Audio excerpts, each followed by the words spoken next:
नमस्ते everyone, Monika astrology में आपका बहुत बहुत स्वागत है। आज हम चर्चा करने जा रहे हैं वृश्चिक लग्न की और नवंबर महीने के राशिफल की। सबसे पहले शुरुआत करते हैं ग्रह गोचर से।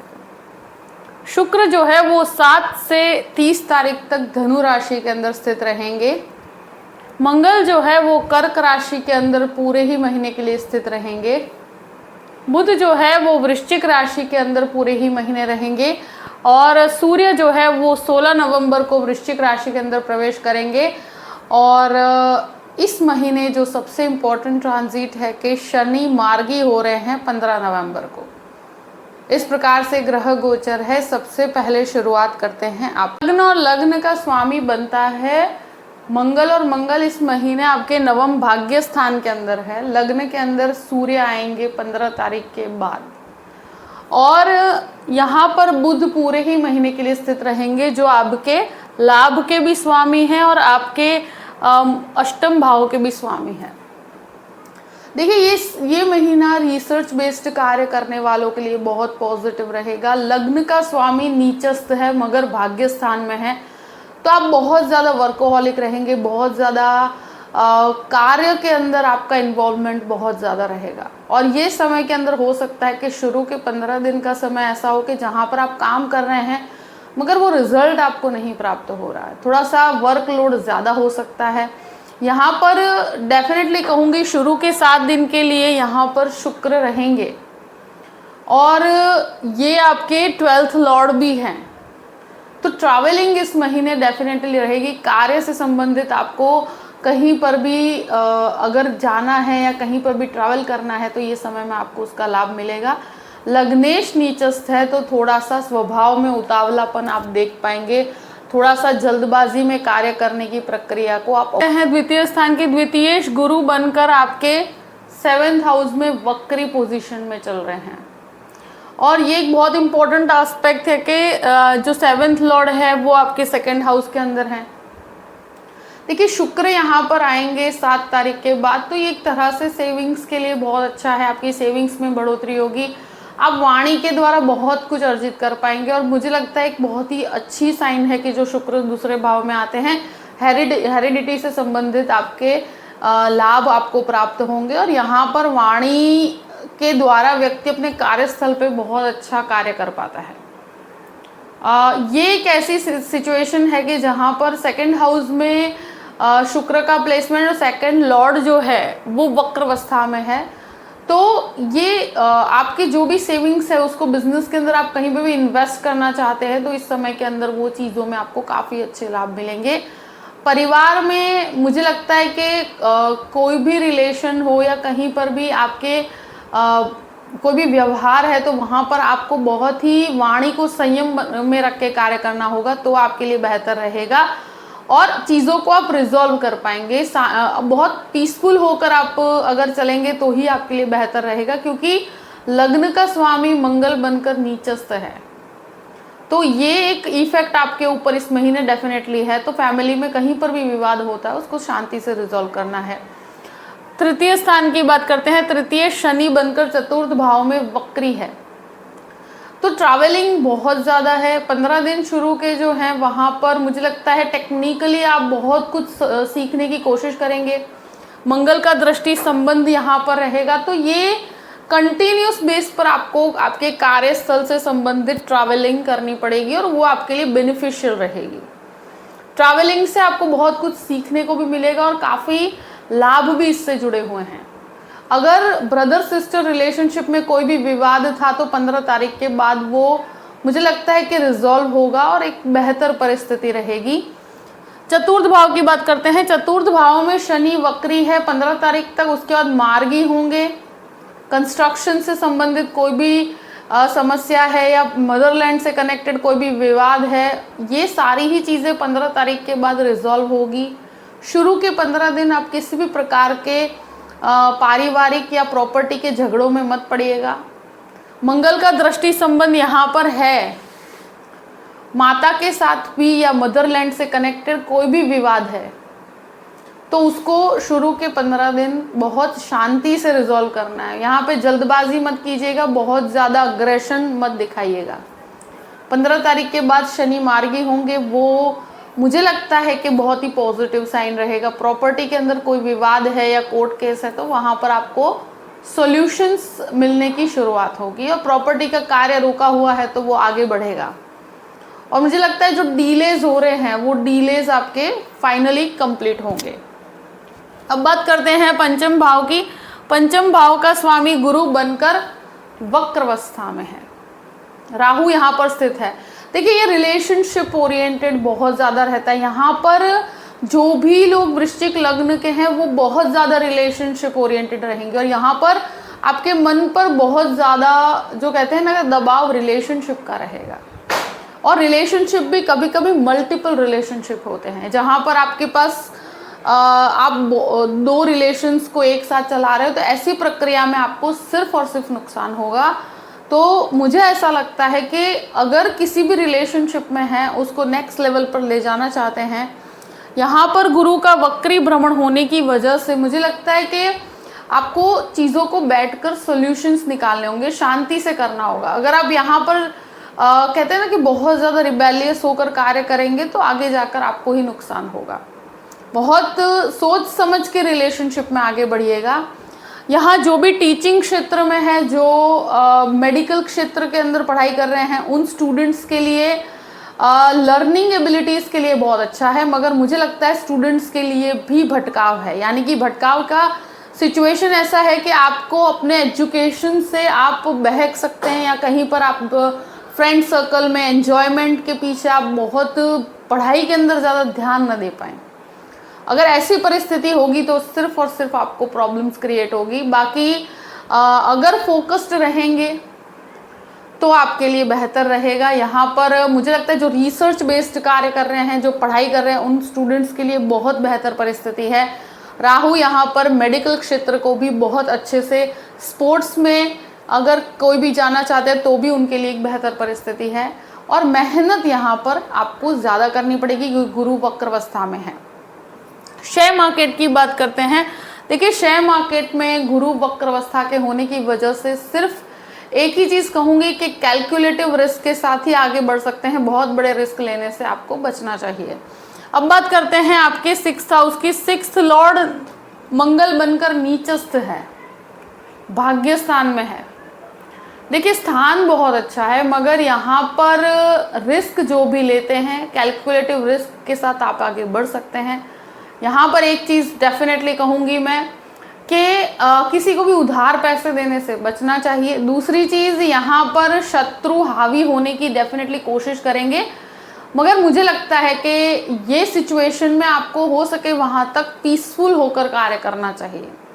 अपने काम को मजबूत बनाने की प्रक्रिया की तरफ आगे बढ़िए। हेल्थ की बात करते हैं, जिन लोगों के ब्लड प्रेशर से संबंधित समस्या है, जिनके थायराइड जनित रोग हैं, स्किन रिलेटेड इश्यूज हैं, स्पेशली इस महीने स्किन रिलेटेड इश्यूज आपको परेशान कर सकते हैं।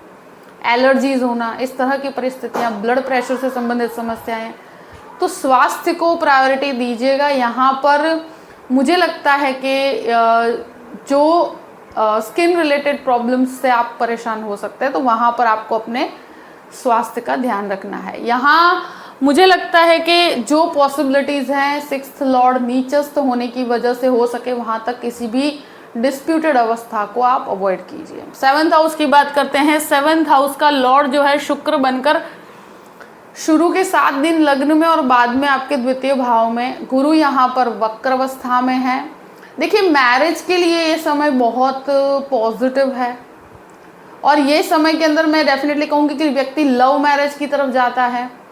आप बेहतर परिस्थितियों, लोगों को समझाना, बैठ के परिस्थितियों को घर पे बातचीत करना, मगर आपको यहाँ पर रिजल्ट्स बहुत डिलेड होकर मिलेंगे। गुरु वक्री हैं और यहाँ लव मैरिज से संबंधित समस्याएं हैं, तो उनमें मुझे लगता है कि संबंध को थोड़ा सा समय दीजिएगा तो आपको क्लैरिटी हो पाएगी कि आप रिलेशनशिप में किस लेवल पे आप आगे बढ़ सकते हैं। क्योंकि यहाँ पर मुझे लगता है कि मिसकम्युनिकेशन अगर होता है तो वहाँ आपको प्रॉब्लम्स होगी। गुरु की वक्री अवस्था होने की वजह से रिलेशनशिप में आपको डिलेस का सामना करना पड़ेगा। कोई रिलेशनशिप में आप बात करेंगे या कोई संबंध के प्रति आप बहुत सीरियस होंगे तो वहाँ पर भी कुछ डिलेस का सामना आपको करना पड़ सकता है। यहाँ पर शुक्र की अवस्था को देखते हुए मुझे लगता है कि घर परिवार का एक सपोर्ट आपको डेफिनेटली प्राप्त होगा। जो भी मैरिड हैं उन लोगों के लाइफ में गुरु की वक्री अवस्था, अगर आप साथ में मिलकर कार्य करते हैं, पति पत्नी मिलकर साथ कार्य करते हैं, एक दूसरे को कंप्लीशन के साथ देखते हैं, तो वहाँ पर आपको फायदा है और वही सपोर्ट से आप आगे बढ़ पाएंगे। अब बात करते हैं अष्टम भाव की। अष्टमेश जो बुध बनकर लग्न के अंदर, देखिए अष्टमेश का लग्न में होना और ये जो परिस्थितियां मुझे नजर आती हैं, तो ये एक रिसर्च बेस्ड कार्य के लिए बेस्ट पोजीशनिंग है। जो आईटी क्षेत्र का रिसर्च करते हैं, जो एक तरह से कहा जाए कि मेडिकल का रिसर्च करते हैं, स्पेशली उन लोगों के लिए समय के अंदर लर्निंग के लिए बहुत अच्छा है। और मुझे लगता है कि आपको सही गाइडेंस, सही व्यक्ति भी प्राप्त होंगे जो आपको टीचिंग के लिए आपको मदद करेंगे। 9th हाउस की बात करते हैं। 9th हाउस में मंगल नीचस्थ है, ये एक लग्नेश बनकर नीचस्थ है, छठे घर के स्वामी बनकर नीचस्थ है। पिता के स्वास्थ्य का थोड़ा ध्यान रखने की जरूरत रहेगी। यहाँ पर मुझे लगता है जो भी मास्टर लेवल के कोर्स की तरफ जाना चाहते हैं और मेडिकल से संबंधित कोई पीएचडी या कोई हायर लेवल के एजुकेशन जो आप बहुत समय से करना चाहते थे वो करना चाहते हैं और स्पेशली मेडिकल में, तो उनके लिए ये समय बहुत फायदेकारक रहेगा। आध्यात्मिक ट्रैवलिंग के लिए भी समय बहुत अच्छा है। आपके कार्यस्थल से कनेक्टेड ट्रैवलिंग बहुत ज़्यादा रहेगी, लोगों से मिलना बहुत ज़्यादा होगा। मगर इस समय में लग्नेश वीक है, लग्नेश की पोजीशन अच्छी है, इस वजह से परिस्थिति बेहतर रहेगी। मगर ये कर्क राशि में होने की वजह से आपको शॉर्ट टेम्पर्ड नेचर से बचना चाहिए, बहुत ज़्यादा उतावलेपन से बचना चाहिए। दशम भाव की बात करते हैं। दशमेश 12th हाउस में है शुरू के 15 दिन तक। जो कार्यस्थल में जॉबलेस लोग हैं उनको 15 तारीख के बाद जॉब मिलने की संभावनाएं बहुत प्रबल है। 15 तारीख के बाद आपके रुके हुए हर कार्य संपन्न होंगे, क्योंकि दशमेश लग्न में आ रहे हैं, एक बहुत स्ट्रांग पोजीशन है। 16 तारीख से सूर्य लग्न में आएंगे और बुध और सूर्य का बुधादित्य योग बनेगा। ये एक बहुत लाभ की पोजीशन है, हर रुके हुए कार्य आपके पूरे होंगे। फाइनेंशियली आपके लिए एक बहुत अच्छा समय रहेगा। अगर कोई पोजीशन है या गवर्नमेंट कनेक्टेड कोई कोर्स है या कहीं पर भी गवर्नमेंट कनेक्टेड कोई कार्य आपका रुका हुआ है, तो वहाँ पर आपको बहुत अच्छे लेवल तक सफलता प्राप्त होगी।